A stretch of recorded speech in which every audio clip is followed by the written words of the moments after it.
Summer might be the only season you're not allowed to dislike. Everyone's free to hate winter, but summer's supposed to be the best part of the year. So if part of you quietly deflates when it arrives, you've probably never admitted it out loud. Maybe that's you. Maybe you're not sure yet. Either way, stay, because this won't just explain why summer's hard for some people. By the end, it flips what that struggle has been hiding all along. Start with what nobody tells you. This is real and documented, not a character flaw. In the 1980s, a psychiatrist named Norman Rosenthal at the National Institute of Mental Health was studying why some people collapse in the dark of winter and found a smaller, stranger group who did the opposite. They felt worst when the days got longest. He called it summer pattern seasonal affective disorder, where winter depression drags people down, heavy, sleepy, craving carbs. The summer version winds you up. Agitation, restlessness, a wired anxiety, insomnia, and appetite that quietly vanishes. The full clinical version is rare, but here's who this is really for, because it isn't only them. Underneath that diagnosed group sits a much bigger crowd who defend summer out loud, post the beach photos, mean it, and still feel inexplicably flatter and raw every July, blaming it on work or stress or nothing.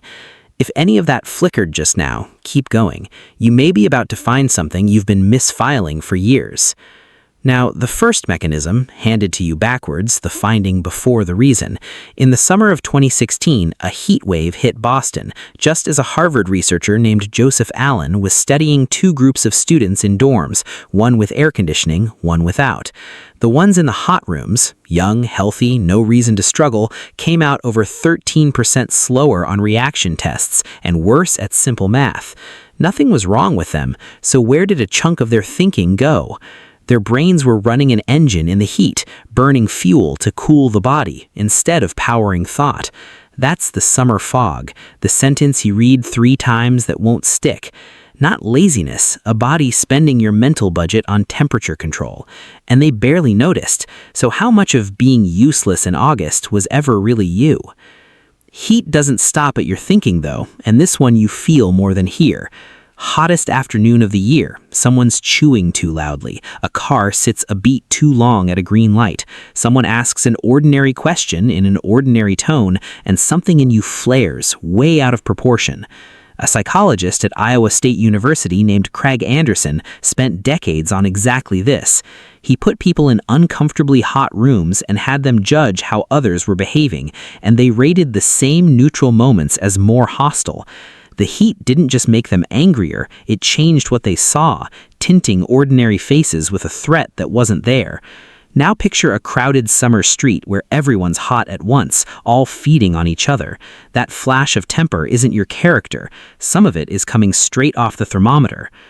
The next one works on you while you're unconscious. There's a switch that powers you down at night, a hormone called melatonin, and your brain only flips it when it's convinced it's genuinely dark.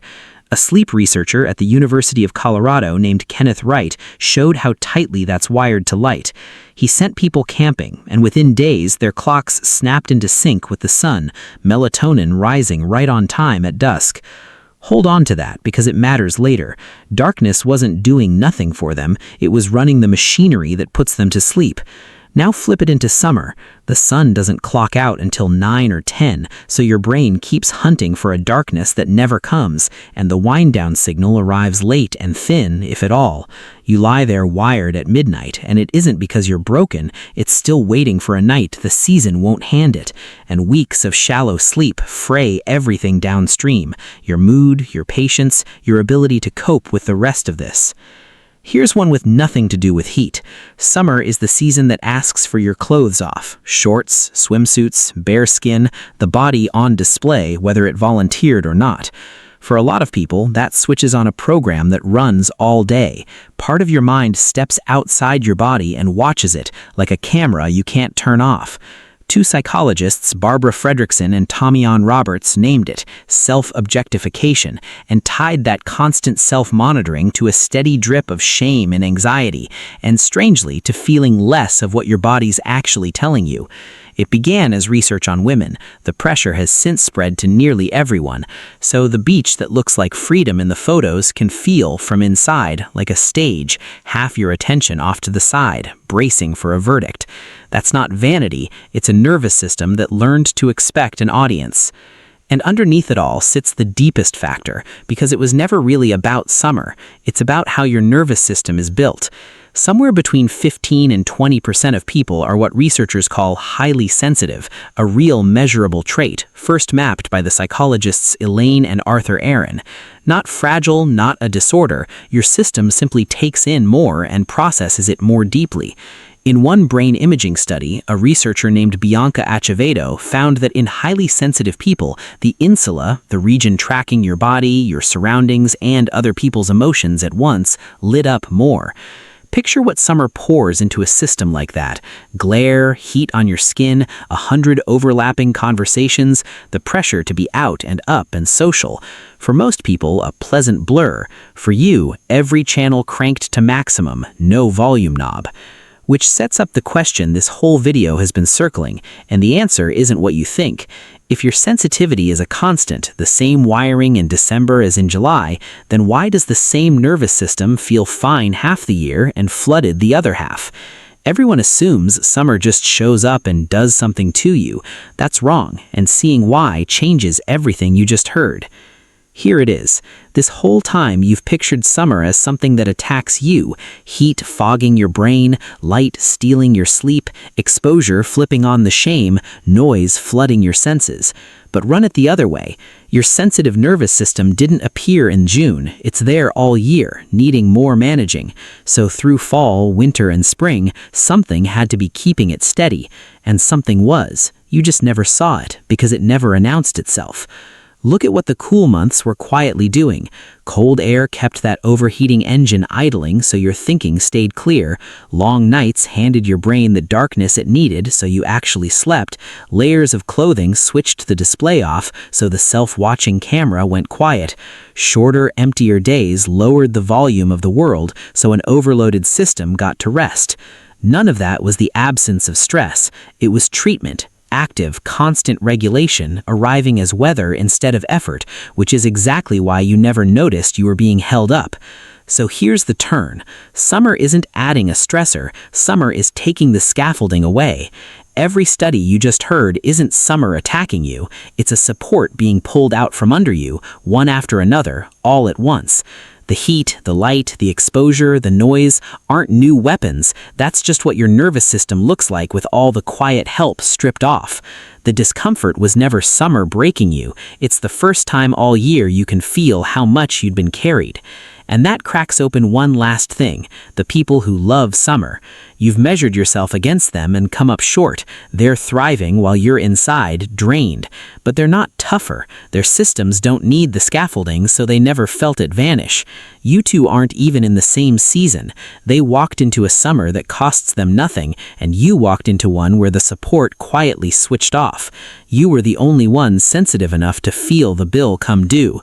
You weren't failing at something they were passing. You were paying for a sensitivity they don't have. One honest note before the useful part.